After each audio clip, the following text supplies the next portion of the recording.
ದೇವರ ನಾಮಕ್ಕೆ ಸ್ತೋತ್ರವಾಗಲಿ. ಇಂದಿನ ಪ್ರಾರ್ಥನೆಯ ಸಮಯದಲ್ಲಿ ನಿಮ್ಮೆಲ್ಲರನ್ನೂ ಭೇಟಿ ಮಾಡುವುದಕ್ಕೆ ದೇವರು ಕೊಟ್ಟ ಕೃಪೆಗಾಗಿ ಸ್ತೋತ್ರ.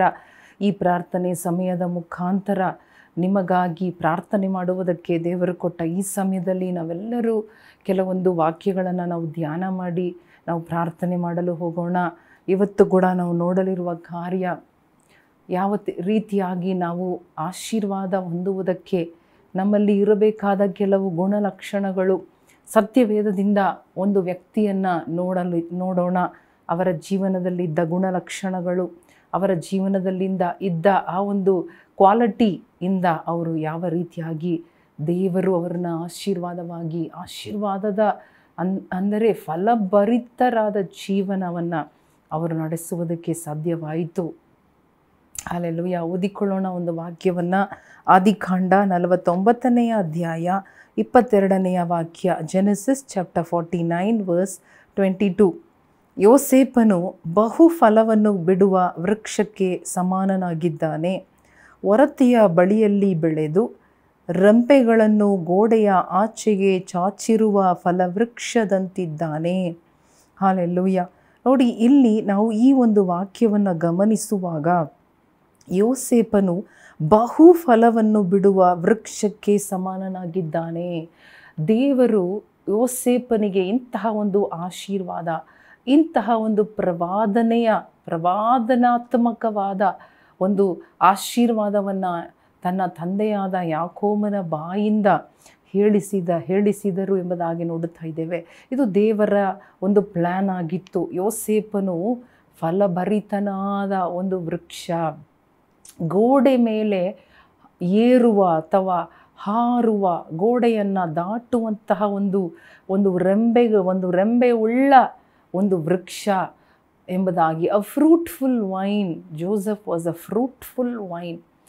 ಅವನಿಗೆ ಎಷ್ಟೋ ಕಷ್ಟಗಳು ಬಂದರು, ಅಡಚಣೆಗಳು ಬಂತು, ವೈರಿಗಳು ಎದ್ದೇಳಿದರೂ ಕೂಡ ದೇವರು ತನ್ನ ಪ್ರವಾದನೆ, ತನ್ನ ಮಾತುಗಳು, ತನ್ನ ಉದ್ದೇಶವನ್ನು ಯೋಸೇಫನ ಜೀವನದಲ್ಲಿ ನೆರವೇರಿಸಿದರು. ಯೋಸೇಫನು ನಿಜವಾಗಿಯೂ ಕೊನೆಯಲ್ಲಿ ನೋಡುವಾಗ ಒಂದು ಫಲಭರಿತನಾದ, ಇತರರಿಗೆ ಆಶೀರ್ವಾದವಾದ ನಿಧಿಯಾಗಿ ಯೋಸೇಫನ ಜೀವನ ಇತ್ತು ಅಂತ್ಯದ ತನಕ. ಹಲ್ಲೆಲೂಯಾ.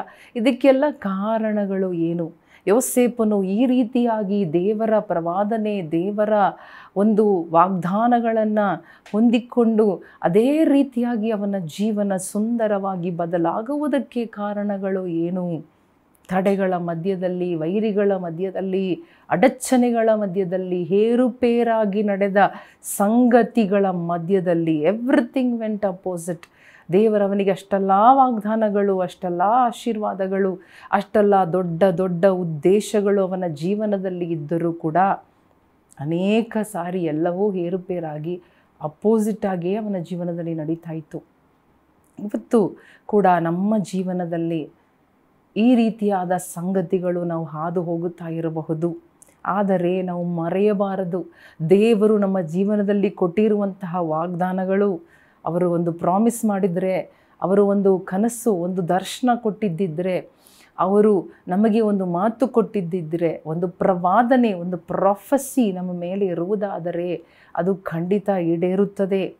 ಪರಿಸ್ಥಿತಿಗಳು ಏರುಪೇರಾಗಬಹುದು, ಜನರು ನಮ್ಮನ್ನು ಬಿಡಬಹುದು, ಕೈ ಬಿಡಬಹುದು, ಮರೆತು ಬಿಡಬಹುದು, ಮನುಷ್ಯರು ನಮಗೆ ಸಪೋರ್ಟ್ ಮಾಡದೆ, ಮನುಷ್ಯರ ಸಹಾಯ ಸಿಕ್ಕದೆ ನಾವು ಒಂಟಿಯಾಗಿ ಒದ್ದಾಡುತ್ತಾ ಇದ್ದರೂ ಕೂಡ, ಎದುರು ನೋಡದ ಸಂಗತಿಗಳು ನಡೆದರೂ ಕೂಡ ಪರವಾಗಿಲ್ಲ, ದೇವರ ವಾಗ್ದಾನಗಳು ಖಂಡಿತ ನೆರವೇರುತ್ತದೆ. ಆತನು ಅಂದುಕೊಂಡದನ್ನು ಆತನು ಮಾಡಿ ಮುಗಿಸುವ ದೇವರಾಗಿದ್ದಾರೆ. ಆತನು ನುಡಿದದನ್ನು ಅವರು ಈಡೇರಿಸುವ ದೇವರಾಗಿದ್ದಾರೆ ಎಂಬುದಾಗಿ ನಾವು ಮರೆಯಬಾರದು. ಇವತ್ತು ಅದನ್ನೇ ಜ್ಞಾಪಕ ಮಾಡಿಸ್ತಾ ಇದ್ದಾರೆ ದೇವರಾತ್ಮರು. ನಿಮ್ಮೆಲ್ಲರಿಗೂ ಜ್ಞಾಪಕ ಮಾಡುತ್ತಾ ಇದ್ದಾರೆ. If God has told you something, if God has promised you, if you have received a prophecy, if you have received a vision or a dream from God, ಅದನ್ನು ಖಂಡಿತ ಈಡೇರಿಸುತ್ತಾರೆ. ಹಲ್ಲೆಲೂಯಾ. ಆದರೆ ಯೋಸೇಫನ ಜೀವನದಲ್ಲಿ ಕೆಲವೊಂದು ಗುಣಲಕ್ಷಣಗಳು ಇತ್ತು, ಗುಣಾತಿಶಯಗಳು, ಕೆಲವೊಂದು ಕ್ವಾಲಿಟೀಸ್ ಅವನ ಜೀವನದಲ್ಲಿ ಇತ್ತು. ಕೆಲವನ್ನು ಮಾತ್ರ ನಾವು ನೋಡಲಿದ್ದೇವೆ. ಮೊದಲನೆಯದಾಗಿ 50ನೇ ಅಧ್ಯಾಯ, ಆದಿಕಾಂಡ 50ನೇ ಅಧ್ಯಾಯ 19-20ನೇ ವಾಕ್ಯ. ಯೋಸೇಫನು ಅವರಿಗೆ, ಹೆದರಬೇಡಿರಿ, ನಾನೇನು ದೇವರ ಪ್ರತಿನಿಧಿಯೇ? ನೀವಂತೂ ನನಗೆ ಕೇಡಾಗಬೇಕೆಂದು ಎಣಿಸಿದ್ದೀರಿ, ಆದರೆ ದೇವರು ಮೇಲಾಗಬೇಕೆಂದು ಸಂಕಲ್ಪಿಸಿದನು. ನೋಡಿರಿ, ಇಲ್ಲಿ ಯೋಸೇಫನು ಹೇಳುವ ಕಾರ್ಯ, ತನ್ನ ಸಹೋದರನನ್ನು ನೋಡಿ, ಅವನು ಸಹೋದರರನ್ನು ಕ್ಷಮಿಸುತ್ತಾ ಇದ್ದಾನೆ. ಯಾವ ಸಹೋದರರು ಅವನನ್ನು ಹಿಡಿದು ಅವನನ್ನು ಹಾಳು ಬಾವಿಯಲ್ಲಿ ಹಾಕಿ ಅವನನ್ನು ಹಾಗೇ ಮಾಡುತ್ತಾ ಇದ್ದರು, ಗೇಲಿ ಮಾಡುತ್ತಾ ಇದ್ದರು, ಕನಸುಗಾರನೆಂಬುದಾಗಿ ಎಲ್ಲ ಹೇಳಿ ಅವನನ್ನು ಕೊಲೆ ಮಾಡಬೇಕೆಂಬುದಾಗಿ ಹಾಗೇ ಮಾಡುತ್ತಾ ಇದ್ದ ಅದೇ ಸಹೋದರರು ಅವನನ್ನು ಹುಡುಕಿ ಬಂದಾಗ, ಆ ಸಹೋದರನನ್ನು ಯೋಸೇಫನು ಭೇಟಿಯಾದಾಗ ಆ ಸಹೋದರರನ್ನು ನೋಡಿ ಹೇಳುತ್ತಾ ಇದ್ದಾನೆ, ನನಗೆ ನೀವು ಕೇಡು ಮಾಡಿದ್ದೀರಿ ಹೌದು, ಆದರೆ ನಾನು ನಿಮ್ಮನ್ನು ಕ್ಷಮಿಸಿ ಬಿಡುತ್ತೇನೆ, ಐ ಫರ್ಗಿವ್ ಯು ಎಂಬುದಾಗಿ ಅವರನ್ನು ಹೆದರಬೇಡಿರಿ ಧೈರ್ಯಪಡಿಸುತ್ತಾ ಇದ್ದಾನೆ. ಮಾತ್ರವಲ್ಲದೆ ಅವರಿಗೆ ಆಧರಣೆಯಾಗಿದ್ದಾನೆ, ಅವರಿಗೆ ಬೇಕಾದ ಧಾನ್ಯಗಳನ್ನು ಕೊಡುತ್ತಾ ಇದ್ದೇನೆ. ಇಡೀ ಜಗತ್ತಿನಲ್ಲಿ ಬರ, ಧಾನ್ಯಗಳು ಇಲ್ಲ, ಊಟಕ್ಕಿಲ್ಲ. ಈ ಸಹೋದರರು ಐಗುಪ್ತ ದೇಶವನ್ನು ಹುಡುಕಿ ಹೋಗುತ್ತಾ ಇದ್ದಾರೆ. ಅಲ್ಲಿ ಯೋಸೇಫನು ಈಗ ದೊಡ್ಡ ಪ್ರತಿನಿಧಿ, ದೊಡ್ಡ ಗವರ್ನರ್, ಪ್ರೈಮ್ ಮಿನಿಸ್ಟರ್ ಆಗಿದ್ದಾನೆ. ಅವನು ಎಗಿಪ್ತ್ ದೇಶದಲ್ಲಿ ಧಾನ್ಯಗಳನ್ನು ಶೇಖರಿಸಿ ಇಟ್ಟಿದ್ದಾನೆ. ಅವನಲ್ಲಿ ಧಾನ್ಯ ಇದೆ, ಎಲ್ಲ ಇದೆ. ಅವನನ್ನು ಹುಡುಕಿ ಹೋದಾಗ ಆ ಸಹೋದರರು ಯೋಸೇಫನನ್ನು ಕಂಡುಹಿಡಿಯಲಿಲ್ಲ. ಆದರೆ ಯೋಸೇಫನು ಸಹೋದರನನ್ನು ಗುರುತು ಹಿಡಿದು ಹೇಳುತ್ತಾ ಇದ್ದಾನೆ, ಹೆದರಬೇಡ್ರಿ ಎಂಬುದಾಗಿ. ಕ್ಷಮಿಸುವ ಗುಣ, ಮೊದಲನೆಯದಾಗಿ ಯೋಸೇಫನಿಗೆ ಕ್ಷಮಿಸುವ ಒಂದು ಗುಣ ಇತ್ತು. ಕೇಡಿಗೆ ಕೇಡು ಮಾಡದೆ, ಅಪಕಾರಕ್ಕೆ ಅಪಕಾರವನ್ನು ಮಾಡದೆ, ಸೇಡಿಗೆ ಸೇಡು ತೀರಿಸದೆ ಅವನು ಕ್ಷಮಿಸುತ್ತಾ ಇದ್ದಾನೆ.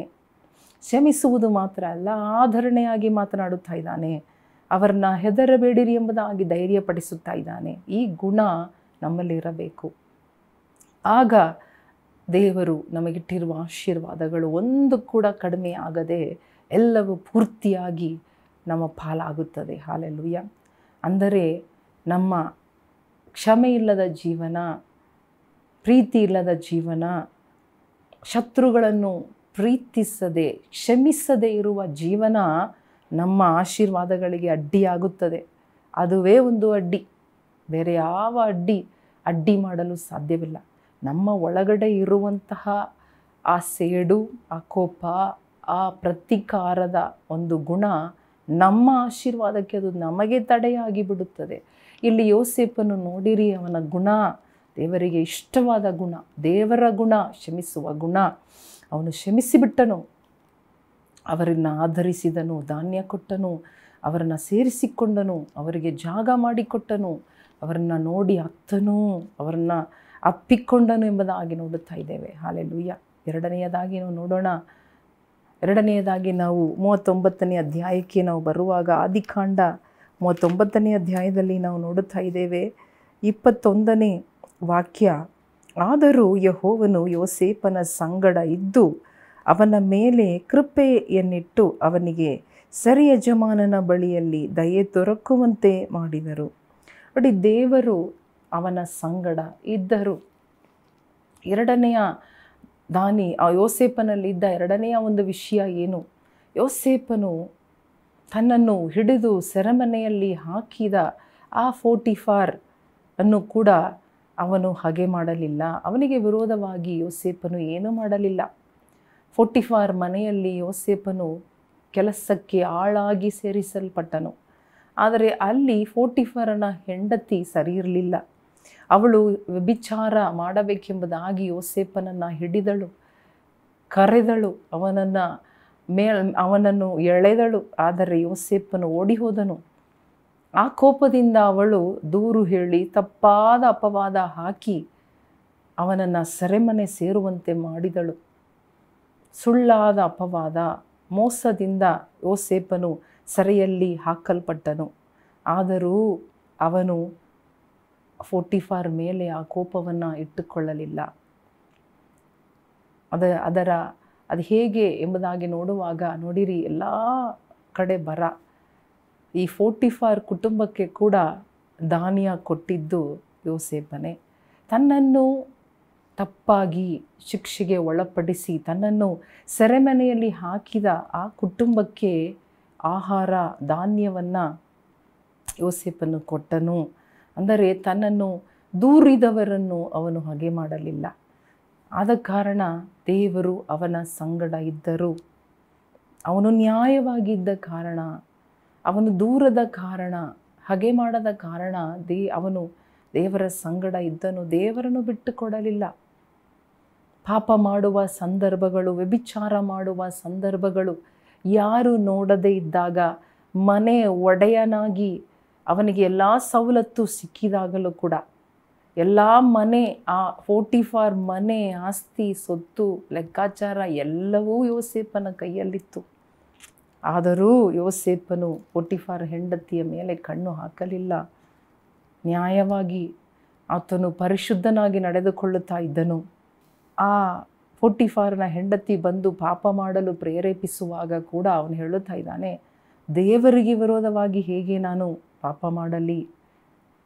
ಯಾರು ನೋಡದೇ ಇದ್ದರೂ ದೇವರು ನೋಡುತ್ತಾ ಇದ್ದಾರಲ್ಲ, ನನ್ನ ದೇವರಿಗೆ ವಿರೋಧವಾಗಿ ನಾನು ಹೇಗೆ ಪಾಪ ಮಾಡಲಿ? ಸೊ ದೇವರನ್ನ ಅವನು ಬಿಟ್ಟು ಕೊಡಲಿಲ್ಲ. ದೇವರ ಸಂಗಡ ದೇವರನ್ನು ಹಿಡಿದುಕೊಂಡಿದ್ದನು. ಕಷ್ಟಕಾಲ ಹೌದು, ಸೆರೆಮನೆ ವಾಸ ಹೌದು, ಮೋಸಗಾರಿಕೆ, ತಪ್ಪಾದ ಅಪವಾದ, ತಪ್ಪಾದ ಶಿಕ್ಷೆ, ಆದರೂ ದೇವರನ್ನ ಬಿಟ್ಟುಕೊಡದೆ ಅವನು ಇದ್ದನೆಂಬುದಾಗಿ ಎರಡನೆಯದಾಗಿ ನೋಡುತ್ತಾ ಇದ್ದೇವೆ. ಆದ ಕಾರಣ ದೇವರು ಯೋಸೇಫನ ಸಂಗಡ ಇದ್ದರು. ಹಲ್ಲೆಲೂಯಾ. ಈ ಜೀವನ ನಮ್ಮ ಜೀವನವಾಗಲಿ, ಈ ಜೀವನ ನಾವು ತಂದುಕೊಳ್ಳೋಣ. ದೇವರನ್ನ ಬಿಡಬಾರದು, ದೇವರ ಕಣ್ಣುಗಳಿಗೆ ತಪ್ಪು ಮಾಡಬಾರದು, ಪರಿಶುದ್ಧತೆಯನ್ನು ಕಳಕೊಳ್ಳಬಾರದು. ಎಲ್ಲ ಅವಕಾಶಗಳು ಇದ್ದರೂ ಪರವಾಗಿಲ್ಲ, ತಪ್ಪು ಮಾಡುವುದಕ್ಕೆ, ಮೋಸ ಮಾಡುವುದಕ್ಕೆ ಎಲ್ಲ ಸಾಧ್ಯತೆಗಳು, ಅವಕಾಶಗಳು, ಮಾರ್ಗಗಳು ತೆರೆದಿದ್ದರೂ ಪರವಾಗಿಲ್ಲ. ಪಟ್ಟಗಳು, ಪದವಿಗಳು ನಮ್ಮ ವಶದಲ್ಲಿ ಇದ್ದರೂ ಪರವಾಗಿಲ್ಲ. ದೇವರಿಗೆ ವಿರೋಧವಾಗಿ ಒಂದು ಹೆಜ್ಜೆ ಕೂಡ ಇಡಬಾರದು. ಯೋಸೇಫನ ಜೀವನ ಆಗಿತ್ತು. ಆದ ಕಾರಣ ದೇವರು ಅವನ ಸಂಗಡ, ಅವನು ಇರುವುದು ಸೆರೆಮನೆ, ಅಸಹ್ಯವಾದ ಸ್ಥಳ, ಖೈದಿಗಳು, ಕ್ರಿಮಿನಲ್ಸ್, ಕೊಲೆಗಾರರ ಮಧ್ಯದಲ್ಲಿ. ಆದರೆ ದೇವರು ಯೋಸೇಫನ ಸಂಗಡ ಇದ್ದರೂ ಯೋಸೇಫನಿಗೆ ಆ ಒಂದು ಸೆರೆಯವನ ಅಧಿಕಾರಿಯ ಕಣ್ಣುಗಳಲ್ಲಿ ದಯೆ ಸಿಕ್ಕಿತು. ಹಲ್ಲೆಲೂಯಾ. ಆ ಸೆರೆಮನೆ, ಆ ಸೆರೆಯಲ್ಲಿದ್ದವರ ಮೇಲೆ ಅಧಿಕಾರ ಅವನಿಗೆ ಸಿಕ್ಕಿತು. ಆ ಸೆರೆಯ ಆ ಡಿಪಾರ್ಟ್ಮೆಂಟ್ ಇನ್ಚಾರ್ಜ್ ಅವರು ಅವನಿಗೆ ಕೊಟ್ಟರು. ಯೋಚನೆ ಮಾಡಿ ನೋಡ್ರಿ, ಎಲ್ಲಿ ಹೋದರೂ ಜಯ, ಎಲ್ಲಿ ನೋಡಿದ್ರು ಹಲ್ಲೆಲೂಯಾ, ಅವನು ಮೇಲಕ್ಕಿದ್ದನು. ದೇವರು ಅವನನ್ನು ಉಪಯೋಗ ಮಾಡಿದರು. ದೇವರು ಅವನನ್ನು ಸ್ಪೆಷಲ್ ಆಗಿ ಅವನನ್ನು ತೋರಿಸಿದ್ರು. ಹಲ್ಲೆಲೂಯಾ. ಲೋಕ ತಪ್ಪಾಗಿ, ಲೋಕ ಕೀಳಾಗಿ, ಸನ್ನಿವೇಶಗಳು ವಿರೋಧವಾಗಿದ್ದರು, ದೇವರು ಅವನನ್ನು ಅಲ್ಲಿ ಕೂಡ ಅಧಿಕಾರಿಯಾಗಿಯೇ ಇಟ್ಟರು. ಹಲ್ಲೆಲೂಯಾ. ಇಂತಹ ಜೀವನ ನಮಗೆ ದೇವರು ಕೊಡುವುದಕ್ಕೆ ಇಷ್ಟಪಡುತ್ತಾ ಇದ್ದಾರೆ. ನಮ್ಮಿಂದ ಎದುರು ನೋಡುತ್ತಾ ಇದ್ದಾರೆ. ದೇವರವನ ಸಂಗಡ ಇದ್ದರು. ಎಲ್ಲರ ಕಣ್ಣುಗಳಲ್ಲಿ ಅವನಿಗೆ ದಯೆ ಸಿಕ್ಕಿತು. ಮೂರನೆಯದಾಗಿ ನಾವು ನೋಡುವಾಗ ಈ ಯೋಸೇಫನ ಜೀವನದಲ್ಲಿ 47ನೇ ಅಧ್ಯಾಯಕ್ಕೆ ಬರುವಾಗ ನೋಡಿ, ಅವನು ಅನೇಕ ಕನಸುಗಳು, ಅನೇಕ ಪ್ರವಾದನೆ ನುಡಿಗಳು, ವಾಗ್ದಾನಗಳು ಅವನ ಜೀವನದಲ್ಲಿ ಇದ್ದರೂ ಕೂಡ ಎಲ್ಲವೂ ಅಪೋಸಿಟ್ ಆಗಿ ನಡೀತಾ ಇತ್ತು. ಎಲ್ಲರೂ ಅವನಿಗೆ ವಿರೋಧವಾಗಿದ್ದರು. ಅವನ ಮಾತುಗಳನ್ನು ಯಾರೂ ಸೀರಿಯಸ್ ಆಗಿ ತಗೊಳ್ತಾ ಇರಲಿಲ್ಲ. ಅವನಿಗೂ ಹಾಳುಬಾವಿ, ಆಮೇಲೆ ಸೆರೆಮನೆ, ಆಮೇಲೆ ಈ ರೀತಿಯಾಗಿ ಅವನ ಜೀವನ ತುಂಬ ಕಷ್ಟವಾಗಿತ್ತು, ಗುಲಾಮತನದ ಜೀವನ. ಆದರೂ ಕೂಡ ಅವನು ದೇವರ ಮೇಲೆ ನಂಬಿಕೆ ಇಟ್ಟಿದ್ದನು. ಮನುಷ್ಯರ ಮೇಲೆ ಹಾಗೆಯೋ ಸೇಡೋ ಪ್ರತೀಕಾರನೋ ಅವನು ತೋರಿಸಲೇ ಇಲ್ಲ. ದೇವರಿಗೆ ಒಳಪಟ್ಟು, ದೇವರಿಗೆ ಭಯಪಟ್ಟು, ದೇವರನ್ನು ಅವಲಂಬಿಸುತ್ತಾ ಇದ್ದ ಕಾರಣ ನೋಡಿರಿ, ಅವನ ಜೀವನದಲ್ಲಿ ದೇವರು ಅದ್ಭುತಗಳನ್ನು ಮಾಡಲು ಶುರು ಮಾಡಿದರು. ಹಲ್ಲೆಲೂಯಾ. ಅವನು ಮಾಡಿದ ಎಲ್ಲದರಲ್ಲಿಯೂ ಜಯ. ಹಲವಾರು ಸಾರಿ ನಾವು ನಮ್ಮ ಕಷ್ಟದಲ್ಲಿ ಮನುಷ್ಯರನ್ನು ನಂಬುತ್ತೇವೆ. ಇಲ್ಲಿ ಯೋಸೇಫನು ಕೂಡ ಯಾರಾದರೂ ನನಗೆ ಸಹಾಯ ಮಾಡುತ್ತಾರೆ ಎಂಬುದಾಗಿ ಅಂದುಕೊಂಡನು. ಅವನು ಸೆರೆಯಲ್ಲಿದ್ದಾಗ ಇಬ್ಬರು ಕೈದಿಗಳು ಬರುತ್ತಾರೆ ಅರಣ್ಮನೆಯಿಂದ. ಅರಣ್ಮನೆಯ ಕೆಲಸಗಾರರು ಕೈದಿಗಳಾಗಿ ಬಂದಾಗ ಇವನು ಅವರ ಕನಸುಗಳಿಗೆ ಕೂಡ ಅರ್ಥವನ್ನು ಹೇಳುವಾಗ ಅವರು ಅದೇ ರೀತಿಯಾಗಿ ಅವರು ಬಿಡುಗಡೆಯಾಗಿ ಹೊರಗಡೆ ಹೋದ ಮೇಲೆ ಇವನು ಹೇಳುತ್ತಾನೆ, ನನ್ನ ನೆನಪು ಮಾಡಿಕೊಳ್ಳ್ರಿ, ನನ್ನ ಬಗ್ಗೆ ರಾಜ ಹತ್ರ ಹೇಳ್ರಿ, ನಾನು ಯಾವ ತಪ್ಪು ಮಾಡಿಲ್ಲ, ನನ್ನನ್ನು ಬಿಡುಗಡೆ ಮಾಡಿರಿ, ನನ್ನನ್ನು ನೆನಪು ಮಾಡಿಕೊಳ್ಳ್ರಿ, ರಾಜ ಹತ್ರ ಹೇಳ್ರಿ ಎಂಬುದಾಗಿ ಹೇಳಿ ಕಳಿಸುತ್ತಾನೆ. ಆದರೆ ಅವರಿಬ್ಬರು ಮರೆತು ಹೋಗ್ತಾರೆ. ಇದರಿಂದ ಏನು ಅರ್ಥ ಅಂದರೆ, ಮನುಷ್ಯರು ನಮ್ಮನ್ನು ಮರೆತು ಬಿಡಬಹುದು. ಆದ ಕಾರಣ ಮನುಷ್ಯರನ್ನು ನಾವು ನಂಬುವುದನ್ನು ಬಿಡಬೇಕು. ಕೆಲಸಗಾರರು, ಆಳುಗಳು, ಇನ್ನೂ ಯಾವುದೇ ಮನುಷ್ಯರಾಗಿರಲಿ, ಅವರು ಯಾರೇ ಆಗಿರಲಿ, ಅವ್ರನ್ನ ನಂಬುವುದನ್ನು ನಾವು ಬಿಡಬೇಕು. ದೇವರನ್ನು ಮಾತ್ರ ನಂಬಬೇಕು. ವಾಗ್ದಾನ ಕೊಟ್ಟ ದೇವರು ನಂಬಿಗಸ್ತರಾಗಿದ್ದಾರೆ. He who has promised, he is faithful. ಆತನ ಫೇತ್ಫುಲ್ನೆಸ್, ನಂಬಿಗಸ್ತತೆ ಮೇಲೆ ನಾವು ನಂಬಿಕೆ ಇಡುವಾಗ ಹಲ್ಲೆಲೂಯಾ, ನಮ್ಮ ಜೀವನದಲ್ಲಿ ತಿರುವುಗಳು ಉಂಟಾಗುತ್ತದೆ, ಅಸಾಧ್ಯವಾದ ಕಾರ್ಯಗಳು ಸಾಧ್ಯವಾಗುತ್ತದೆ. ನೋಡಿ, 2 ವರ್ಷ ಇವರು ಮರೆತು ಬಿಟ್ಟರು. ಆದರೆ ದೇವರು 2 ವರ್ಷ ನಂತರ ಅರಸನಿಗೆ ಕನಸು ಕೊಟ್ಟು ಯೋಸೇಫನನ್ನು ಸೆರೆ ಒಳಗಡೆಯಿಂದ ಹೊರಗಡೆ ತರುತ್ತಾ ಇದ್ದಾರೆ. God himself brought Joseph out of the prison. Hallelujah, hallelujah. ಕೆಲವರಿಗೆ ದೇವರೇ ಎಲ್ಲವನ್ನು ಮಾಡುವವರಾಗಿದ್ದಾರೆ, ಮನುಷ್ಯರಲ್ಲ, ಸಹೋದರರು ಅಲ್ಲ, ಸ್ನೇಹಿತರು ಅಲ್ಲ, ಆಳುಗಳು ಅಲ್ಲ, ಡಿಪಾರ್ಟ್ಮೆಂಟ್ ಅಲ್ಲ, ಕಂಪನಿ ಅಲ್ಲ, ಇನ್ಸ್ಟಿಟ್ಯೂಷನ್ ಅಲ್ಲ. ದೇವರೇ ಅವರಿಗೆ ಸ್ವತಃ. ದೇವರು ಕನಸು ಕೊಟ್ಟರು ಅರಸನಿಗೆ. ಆ ಕನಸಿನ ಅರ್ಥವನ್ನು ಹೇಳುವುದಕ್ಕೆ ಯಾರಿಗೂ ಸಾಧ್ಯ ಆಗಲಿಲ್ಲ. ಕೊನೆಯಲ್ಲಿ ಈ ಕೈದಿಯಲ್ಲಿ ಒಬ್ಬನಿಗೆ ಜ್ಞಾಪಕ ಬಂತು, ಓ, ನಾನು ಸೆರೆಯಲ್ಲಿದ್ದಾಗ ಯೋಸೇಫನು ಇದ್ದನು, ಅವನು ನನ್ನ ಕನಸಿಗೆ ಉತ್ತರ ಅರ್ಥ ಹೇಳಿದನು, ಅವನನ್ನು ಕರೆ ಕಳಿಸಿರಿ. ಇಮ್ಮಿಡಿಯೇಟಾಗಿ ಯೋಸೇಫನನ್ನು ಕರೆ ಕಳಿಸಿದರು. ಯೋಸೇಫನು ಸೆರೆಯಿಂದ ಹೊರಗಡೆ ಬಂದನು. ಹೊಸ ಜೀವನ ಶುರುವಾಯಿತು. ಹಲ್ಲೆಲೂಯಾ. ಅದಾದ ಮೇಲೆ ಆ ಕನಸಿನ ಅರ್ಥವನ್ನು ಅವನು ಹೇಳಿದ ನಂತರ ಆ ಕನಸನ್ನು ಅದನ್ನು ನೆನಸು ಮಾಡುವುದಕ್ಕೆ ಅಥವಾ ಆ ಬರಗಾಲದಲ್ಲಿ ಒಂದು ಸೊಲ್ಯೂಷನ್ ಅಥವಾ ಒಂದು ಉಪಾಯವನ್ನು ಮಾಡುವುದಕ್ಕೆ ಆ ಅರಸನು ಯೋಸೇಫನನ್ನೇ ನೇಮಕ ಮಾಡಿದರು. ಯೋಸೇಫನು ಈಗ ಪ್ರಧಾನಮಂತ್ರಿ, ಅರಸನಿಗೆ ನೆಕ್ಸ್ಟ್ ವ್ಯಕ್ತಿಯಾಗಿ ಬದಲಾದನು. ಸರ್ವಾಧಿಕಾರ ಕೊಡಲ್ಪಟ್ಟಿತ್ತು. ಹಲ್ಲೆಲೂಯಾ. ರಥಗಳು ಕೊಡಲ್ಪಟ್ಟಿತ್ತು, ಮನೆ ಕೊಡಲ್ಪಟ್ಟಿತ್ತು, ಮದುವೆ ಮಾಡಿಸಲ್ಪಟ್ಟಿತ್ತು, ಅವನಿಗೆ ಉಂಗುರ ಕೊಡಲ್ಪಟ್ಟಿತ್ತು, ಅಧಿಕಾರ ಕೊಡಲ್ಪಟ್ಟಿತ್ತು. ಇಡೀ ಐಗುಪ್ತ ದೇಶದ ವ್ಯವಸಾಯ, ಆಳ್ವಿಕೆ, ಎವ್ರಿ ಮ್ಯಾಟರ್, ಹಲ್ಲೆಲೂಯಾ, ಯೋಸೇಫನು ಹೇಳದೆ ಯಾವುದು ನಡೆಯುತ್ತಾ ಇರಲಿಲ್ಲ. ಹಲ್ಲೆಲೂಯಾ. ಇಂಥ ವ್ಯಕ್ತಿ, ಇಂಥ ಪ್ರತ್ಯೇಕವಾದ ಜೀವನ, ವ್ಯತ್ಯಾಸವಾದ, ಅದ್ಭುತವಾದ, ಆಶ್ಚರ್ಯವಾದ ಜೀವನ ನಾವು ನೀವು ಮಾಡಬೇಕೆಂಬುದಾಗಿ ದೇವರು ನಮ್ಮನ್ನು ತನ್ನ ರಕ್ತದಿಂದ ತೊಳೆದು ನಮ್ಮನ್ನು ರಕ್ಷಿಸಿ ನಮ್ಮ ಶಾಪಗಳಿಂದ ನಮ್ಮನ್ನು ಬಿಡುಗಡೆ ಮಾಡಿದ್ದಾರೆ. ಸಾಧಾರಣವಾಗಿ ಜೀವಿಸಿ ಸಾಧಾರಣವಾಗಿ ನಾವು ಮರಣ ಹೊಂದಿ ಲೋಕವನ್ನು ಬಿಟ್ಟು ಹೋಗುವುದಕ್ಕಲ್ಲ, ಏನಾದರೂ ಒಂದು ಸಾಧಿಸಿ, ಏನಾದರೂ ದೇವರ ನಾಮದಲ್ಲಿ ದೇವರ ಹೆಸರಿಗಾಗಿ ಮಾಡಿ ಮುಗಿಸಿ ಜಯವಂತರಾಗಿ, ಹಲ್ಲೆಲೂಯಾ, ನೀತಿವಂತರಾಗಿ, ಸದ್ಭಕ್ತರಾಗಿ, ಧರ್ಮಿಷ್ಠರಾಗಿ, ಹಲ್ಲೆಲೂಯಾ, ದೇವರ ಮಕ್ಕಳು ಎನಿಸಿಕೊಂಡವರಾಗಿ, ಇವರು ದೇವರ ಮಕ್ಕಳು, ಇವರು ನಿಜವಾಗಲೂ ದೇವರ ಜನರು, ದೇವರ ಪ್ರಜೆಗಳು ಎಂಬ ಹೆಸರನ್ನು ಪಡೆದುಕೊಳ್ಳುವುದಕ್ಕಾಗಿಯೇ ದೇವರು ನಮ್ಮನ್ನು ಯಾಜಕರಾಗಿ, ಹಲ್ಲೆಲೂಯಾ, ನಮ್ಮನ್ನು ಹಲ್ಲೆಲೂಯಾ ಒಂದು ರಾಜ್ಯರಾಗಿ, ಅರಸರಾಗಿ ನಮ್ಮನ್ನು ದೇವರು ಕರೆದಿದ್ದಾರೆ. ಹಲ್ಲೆಲೂಯಾ. ಈ 3 ಗುಣಗಳು, ಕ್ಷಮಿಸುವ ಗುಣ, ದೇವರನ್ನೇ ಅಂಟಿಕೊಳ್ಳುವ ಒಂದು ಗುಣ, 3ನೇಯದಾಗಿ ಅವನು ಯಾವ ರೀತಿಯಾಗಿ ಅವನು ಕಷ್ಟವನ್ನು ಸಹಿಸಿಕೊಂಡನು ಎಂಬುದಾಗಿ ನಾವು ನೋಡುತ್ತಾ ಇದ್ದೇವೆ. ಎಲ್ಲದರಲ್ಲಿಯೂ ನಂಬಿಗಸ್ತನಾಗಿ ಇದ್ದ ಕಾರಣ ದೇವರು ಅವನನ್ನು ಫಲಭರಿತನಾದ ಒಂದು ಜೀವನ, ಹಲ್ಲೆಲೂಯಾ, ಅವನಿಂದ ಇಡೀ ದೇಶ ಬದುಕುತ್ತಾ ಇತ್ತು. ಎಲ್ಲರೂ ಊಟ ಮಾಡುತ್ತಾ ಇದ್ದರು. ಕೊನೆಯಲ್ಲಿ ಅವನ ಕುಟುಂಬ ಕೂಡ, ಅವನ ತಂದೆ, ಅವನ ಸಹೋದರರು, ಕುಟುಂಬಗಳು ಅವನನ್ನು ಹುಡುಕಿ ಬಂದು ಅವರು ಕೂಡ ಬದುಕಿಕೊಂಡರು. ಅವರು ಐಗುಪ್ತ ದೇಶದಲ್ಲಿ ಬಂದು ಸೆಟ್ಲ್ ಆದರು. ಹಲ್ಲೆಲೂಯ. ಯೋಸೇಫನ ಕೈಯಿಂದಲೇ ಅವನ ತಂದೆಯ ಸಮಾಧಿಯಾಯಿತು.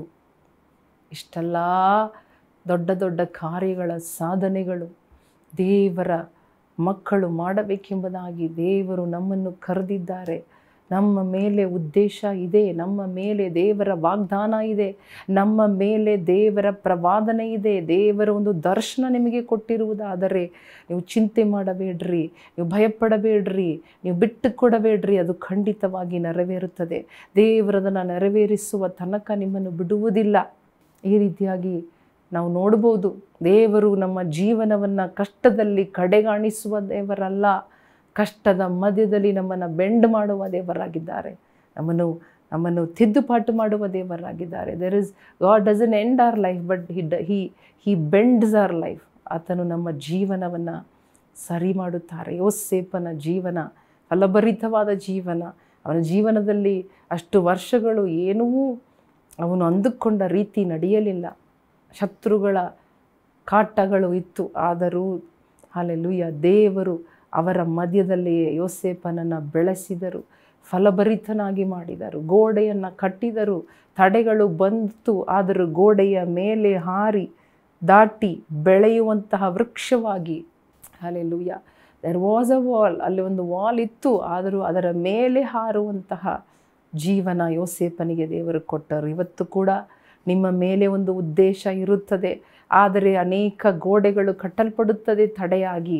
ಆದರೆ ದೇವರು ನಿಮಗೆ ಬಲ ಕೊಡುತ್ತಾರೆ. ನೀವು ಆ ಗೋಡೆಯನ್ನು ದಾಟಿ, ಆ ಗೋಡೆಯನ್ನು ಹತ್ತಿ, ಆ ಗೋಡೆಯನ್ನು ಹಾರಿ ನೀವು ಜಯಿಸುವಿರಿ ಎಂಬುದಾಗಿ ತಿಳಿದುಕೊಳ್ಳ್ರಿ. Hallelujah, hallelujah. ದೇವರು ಅಂತಹ ಜೀವನಕ್ಕಾಗಿ ನಿಮ್ಮನ್ನು ಕರೆಯುತ್ತಾ ಇದ್ದಾರೆ. ನನ್ನನ್ನು ಕೇಳುತ್ತಾ ಇರುವ ಯವನಸ್ಥ ಸಹೋದರಿಯರು, ಯವನಸ್ಥ ಸಹೋದರರು, ನೀವು ನಿಮ್ಮ ಜೀವನವನ್ನು ಯೋಸೇಫನ ಜೀವನ ಹಾಗೆ ನೀವು ಕೂಡ ನಿಮ್ಮ ಜೀವನವನ್ನು ಒಪ್ಪಿಸಿಕೊಡ್ರಿ. ಹಲ್ಲೆಲೂಯಾ. ಅರ್ಥಭರಿತ ಒಂದು ಜೀವನ, ಹಲ್ಲೆಲೂಯಾ. ಆಶೀರ್ವಾದ, ಇತರರಿಗೆ ಆಶೀರ್ವಾದ. ನೋಡಿ, ಆ ಶತ್ರುಗಳನ್ನು, ಸ್ನೇಹಿತರನ್ನು ನಾವು ಯಾವ ರೀತಿಯಾಗಿ ಕ್ಷಮಿಸಿ ಪ್ರೀತಿಸಿ ಆ ಒಂದು ಆಶೀರ್ವಾದಕ್ಕೆ ನಾವು ಬಾಧ್ಯರಾಗಬೇಕೆಂಬುದಾಗಿ ಇದೊಂದು ಒಳ್ಳೆಯ ಉದಾಹರಣೆ. ಯೋಬನು ಕೂಡ ತನ್ನ ಸ್ನೇಹಿತರಿಗಾಗಿ ಪ್ರಾರ್ಥನೆ ಮಾಡುವಾಗ ಅವನ ದುರ್ಸ್ಥಿತಿ ಬದಲಾಯಿತು. ಹಲ್ಲೆಲೂಯಾ. ಇವತ್ತು ಕೂಡ ನಾವು ಪ್ರಾರ್ಥನೆ ಮಾಡೋಣ, ಕಣ್ಣುಗಳನ್ನು ಮುಚ್ಚಿಕೊಂಡು. ನಮ್ಮ ಜೀವನ ದೇವರ ಕೈಯಲ್ಲಿ. ಯೋಸೇಫನ ಹಾಗೆ ದೇವರೇ ನಮ್ಮ ಜೀವನ ಕೂಡ ಫಲಭರಿತ ಜೀವನ, ಫಲಭರಿತ ವೃಕ್ಷದ ಜೀವನ, ಬೆಳೆಯುವ ಜೀವನ, ಹರಡುವ ಜೀವನ, ಹಾರಿ ಗೋಡೆಗಳ ಮೇಲೆ ಹಾರಿ ಏರಿ ಬೆಳೆಯುವಂತಹ, ಮುನ್ನುಗ್ಗುವಂತಹ ಜೀವನ, ದೇಶಕ್ಕೆ ಆಶೀರ್ವಾದವಾದ ಜೀವನ. ಮಹಾ ಬರಗಾಲ ಬಂದರು, ಭಯಂಕರವಾದ ಬರ ಬಂದರೂ ಕೂಡ ಅದರಲ್ಲಿಯೂ ಅನೇಕರನ್ನು ಬದುಕಿಸುವಂತಹ, ಹಲ್ಲೆಲೂಯಾ, ಪೋಷಿಸುವಂತಹ ಜೀವನ, ಬದುಕು ಲಾಭದಾಯಕವಾದ, ಹಲ್ಲೆಲೂಯಾ, ಜನರಿಗೆ ಲಾಭ ಕೊಡುವ, ಜನರಿಗೆ ನೆರಳು ಕೊಡುವ, ಜನರಿಗೆ ಫಲ ಕೊಡುವ, ಜನರಿಗೆ ಉಪಯೋಗವಾಗುವ, ಶತ್ರುಗಳನ್ನು ಪ್ರೀತಿಸುವ, ಕ್ಷಮಿಸುವ, ದೇವರನ್ನು ಅಂಟಿಕೊಂಡು ದೇವರನ್ನೇ ನಂಬಿಕೊಂಡು ಸೇಡು ತೀರಿಸದೆ ದೇವರ ಕೈಯಲ್ಲಿ ನಂಬಿಕೆಯಾಗಿ ಒಪ್ಪಿಸಿಕೊಟ್ಟು, ನಂಬಿಕೆ ಇಟ್ಟುಕೊಂಡು ಪ್ರತಿಕಾರ ಮಾಡದೆ, ಸೇಡು ತೀರಿಸದೆ, ಯಾವ ರೀತಿಯಾಗಿ ಅನ್ಯಾಯ ಮಾಡದೆ ಅಪ್ಪ, ಆ ರೀತಿಯಾಗಿ ನಮ್ಮ ಜೀವನ ಬದಲಾಗಲಿ ಸ್ವಾಮಿ. ನಮ್ಮನ್ನು ಒಪ್ಪಿಸಿಕೊಟ್ಟು ಪ್ರಾರ್ಥನೆ ಮಾಡುತ್ತೇವೆ. ನಮ್ಮ ಮಕ್ಕಳು, ನಮ್ಮ ಯವನಸ್ಥ ಮಕ್ಕಳು, ಅವರಿಗಾಗಿ ನಾನು ಪ್ರಾರ್ಥನೆ ಮಾಡುತ್ತಾ ಇದ್ದೇನೆ ಸ್ವಾಮಿ. ಎಲ್ಲರನ್ನು ಮುಟ್ಟಿ ಆಶೀರ್ವಾದ ಮಾಡು. ಯೋಸೇಫನನ್ನು ಆಶೀರ್ವಾದ ಮಾಡಿದ ದೇವರೇ, ನಮ್ಮ ಮಕ್ಕಳನ್ನು ಕೂಡ ಆಶೀರ್ವಾದ ಮಾಡು ಸ್ವಾಮಿ. ಯಾರ್ಯಾರು ಪ್ರಾರ್ಥನೆ ಮಾಡುತ್ತಾ ಇದ್ದಾರೋ ನನ್ನ ಸಂಗಡ ಸೇರಿ ಪ್ರತಿಯೊಬ್ಬೊಬ್ಬರಿಗೂ ಆಶೀರ್ವಾದ ಎಳೆದು ಬರಲಿ. ಅಂತಹ ಒಂದು ಬಿಡುಗಡೆ, ಅಂತಹ ಒಂದು ಅದ್ಭುತವಾದ ಜೀವನ, ಒಂದು ತಿರುವು ಉಂಟಾಗಲಿ ಸ್ವಾಮಿ. ನಿನ್ನ ಕೈಯಲ್ಲಿ ಅವರನ್ನು ಒಪ್ಪಿಸಿಕೊಟ್ಟು ಪ್ರಾರ್ಥನೆ ಮಾಡುತ್ತಾ ಇದ್ದೇವೆ ಸ್ವಾಮಿ. ಒಂದೊಂದು ಕುಟುಂಬಗಳಿಗಾಗಿ ನಾನು ಪ್ರಾರ್ಥನೆ ಮಾಡ್ತಾ ಇದ್ದೀನಪ್ಪ. ಯಾರೆಲ್ಲ ಈ ರೀತಿಯಾಗಿ ನನಗೆ ಎಲ್ಲ ದೇವರು ಮಾತಾಡಿದ್ದಾರೆ, ವಾಗ್ದಾನ ಕೊಟ್ಟಿದ್ದಾರೆ, ಆದರೆ ನನ್ನ ಜೀವನದಲ್ಲಿ ಯಾವುದೂ ಒಳ್ಳೆಯದು ಆಗುತ್ತಾ ಇಲ್ಲವಲ್ಲ, ಎಲ್ಲವೂ ಏರುಪೇರಾಗಿದೆ, ನೆಗೆಟಿವ್ ಆಗಿದೆ, ಅಪೋಸಿಟ್ ಆಗಿದೆ ಎಂಬುದಾಗಿ ಭಯಭೀತಿಯಲ್ಲಿಯೂ ಚಿಂತೆಯಲ್ಲಿಯೂ ಡಿಪ್ರೆಷನ್ನಲ್ಲಿ ಇರುವ ಎಲ್ಲರ ಜೀವನದಲ್ಲಿ ಒಂದು ಬದಲಾವಣೆ, ಒಂದು ಬಿಡುಗಡೆ, ಒಂದು ಆಶೀರ್ವಾದ ಇಳಿದು ಬರಲಿ. ಇವತ್ತು ಎಲ್ಲವೂ ತಿರುಗಲಿ ಸ್ವಾಮಿ, ಎಲ್ಲವೂ ಬದಲಾಗಲಿ. ಇವತ್ತಿನಿಂದ ಹೊಸ ಬಾಳು, ಹೊಸ ಜೀವನ ಉಂಟಾಗಲಿ ಎಂಬುದಾಗಿ ನಾನು ಆಶೀರ್ವದಿಸಿ ಪ್ರಾರ್ಥನೆ ಮಾಡ್ತಾ ಇದ್ದೀನಪ್ಪ. ನೀನು ಹಾಗೆ ಮಾಡುವುದಕ್ಕಾಗಿ ಸ್ತೋತ್ರ. ಯೇಸು ಕ್ರಿಸ್ತನ ನಾಮದಲ್ಲಿ ಬೇಡಿಕೊಳ್ಳುತ್ತೇವೆ ನಮ್ಮ ತಂದೆಯೇ, ಆಮೇನ್, ಆಮೇನ್. ಪ್ರಿಯ ವೀಕ್ಷಕರೇ, ಈ ಒಂದು ವಾಕ್ಯದ ಪ್ರಕಾರವಾಗಿ ಯೋಸೇಫನ ಜೀವನದಲ್ಲಿದ್ದ ಆ ಗುಣಲಕ್ಷಣಗಳನ್ನು ನಾವು ತಂದುಕೊಳ್ಳೋಣ. ದೇವರು ನಿಮ್ಮನ್ನು ಕೂಡ ಫಲಭರಿತರಾಗಿ ಮಾಡುತ್ತಾರೆ. ದೇವರು ನಿಮ್ಮನ್ನು ಆಶೀರ್ವದಿಸಲಿ. ಆಮೇಲೆ